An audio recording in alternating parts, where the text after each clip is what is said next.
ইফতারির আগে যে দোয়া ওইটা আল্লাহ ফিরায় না। ইফতারি করার আগ মুহূর্তে আমরা যে পেঁয়াজু, আলুর চপ, বেগুনি, হ্যাঁ এগুলো খান আপনারা? রূহ শরবত খান নাকি? এই যে সাজায় রাখা হয় ডিজাইন করে, এইগুলো রেখে যখন দোয়া করেন এই দোয়াটা আল্লাহ শুনে খুব। আল্লাহ বলে কিরে ফেরেশতারা ঘটনা কি, এত খাবার কেন? আল্লাহ রোজা রাখছে। কি চায়? আল্লাহ ক্ষমা চায়। তো খায় না যে তৃষ্ণার, তো আল্লাহ আপনার ভয়। আমার দেখছে না, আল্লাহ আপনারা দেখে নাই। জান্নাত দেখে নাই, আমার জাহান্নাম দেখেছে আল্লাহ কিন্তু জানে। তারপর ফেরেশতাদের মুখ থেকে বের করা, সুবহানাল্লাহ বলে। আমার জাহান্নাম দেখেছে কিনা বলো?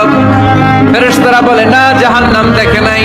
আমার জান্নাত দেখেছে কিনা বলো? জান্নাতও দেখে নাই, কিছুই দেখে নাই, আপনারও দেখে নাই। আল্লাহ এবার খুশি হয়ে যাবে।